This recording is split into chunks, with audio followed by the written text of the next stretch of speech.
Welcome back to my channel. Hit that like, subscribe button, and feel free to leave a comment below. Berner, a father, a family man, a recording top chart Billboard artist, the CEO and founder of Cookies, one of the world's most recognized clothing brands and lifestyles, the founder and CEO of Vibes Rolling Papers, the CEO and founder of Burn One Entertainment. I mean, the dude's the GOAT, Al Chivo, the first one with a branded bag, the first cannabis CEO on the cover of Forbes. Man, come on. The man who went from hustling in front of the building to owning it. Now let's talk about what makes Berner one of the most influential figures of our time.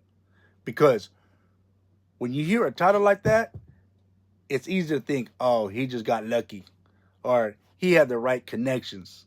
But that couldn't be further from the truth. Berner's story is about hustle, vision, and ownership. It's about believing in yourself so much that when the odds are against you, even when people don't see the vision, you keep pushing forward. Let's start at the beginning. Before Cookies was a billion-dollar brand, before he was charting on Billboard, Berner was just a kid with a dream and a work ethic that wouldn't quit.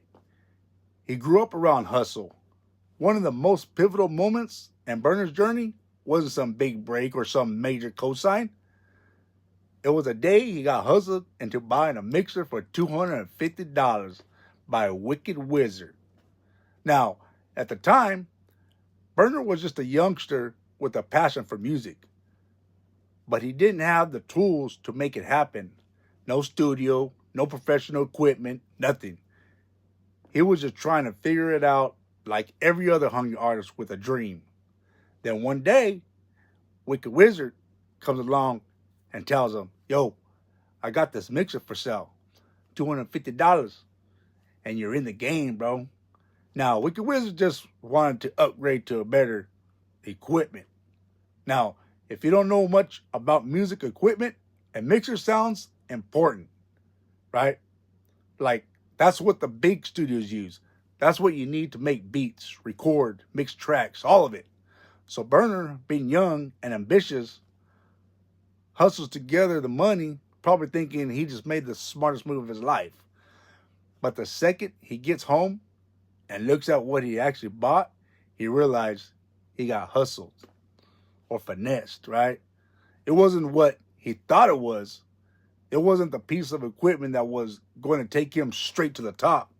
He basically just got finessed out of $250.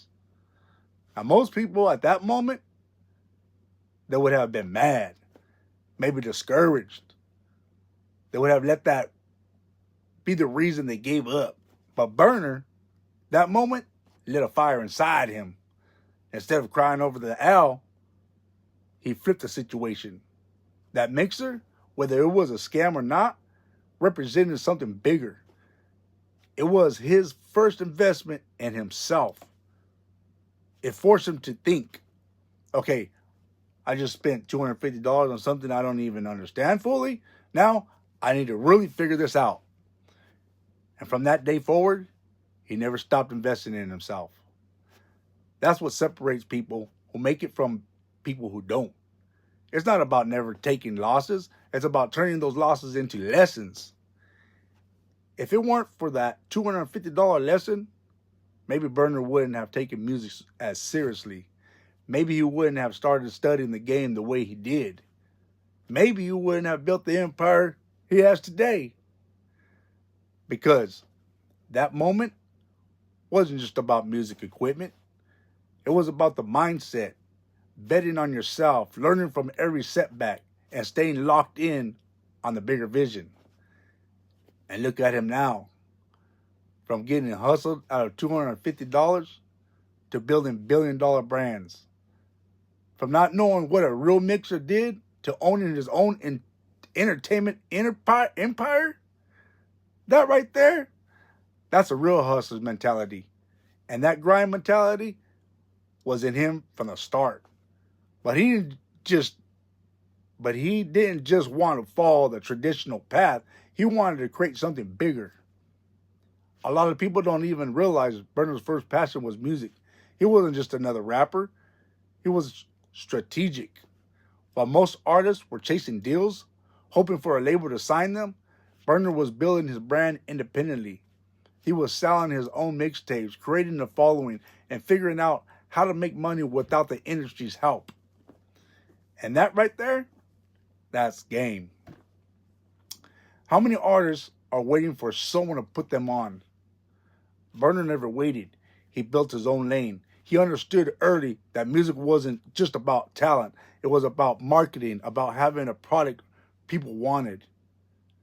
That's why he was able to work with legends like Wiz Khalifa, Be Real, and even mainstream artists while staying 100% independent.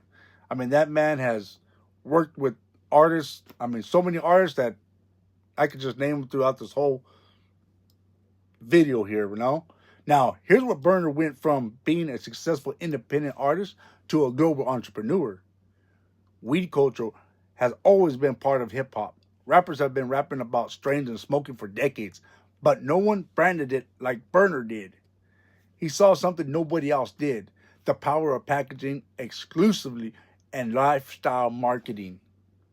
Now, back in the day, if you bought weed, it came in a little plain Ziploc bag. It was just weed, no branding, no story behind it. Berner changed all that. He was the first one with a branded bag. He turned cookies into something people wanted before they even smoked it.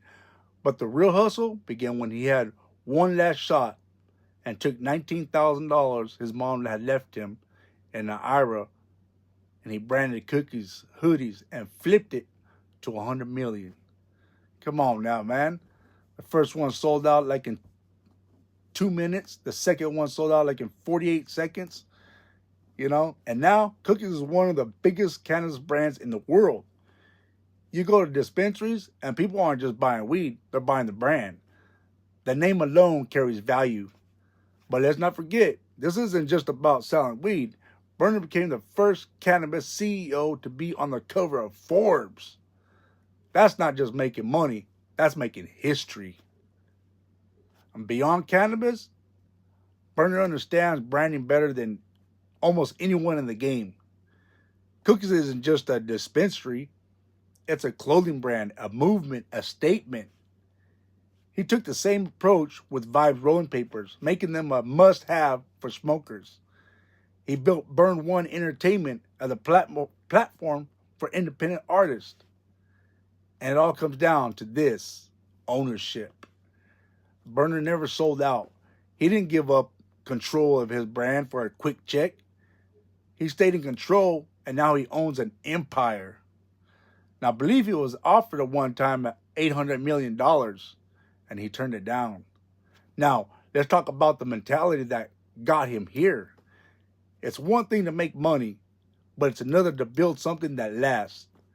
Berner isn't just successful, he's changing the culture. Think about this. He went from hustling in front of the building to owning it. That's not just a phrase. That's a blueprint for success.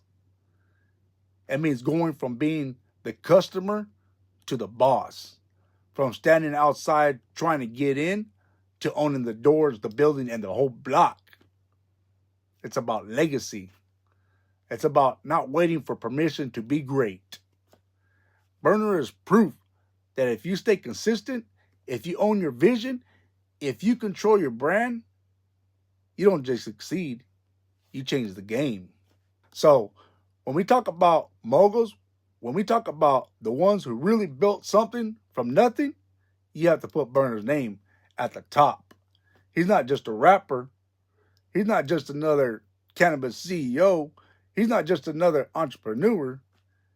He is the movement. And the craziest part, he's just getting started.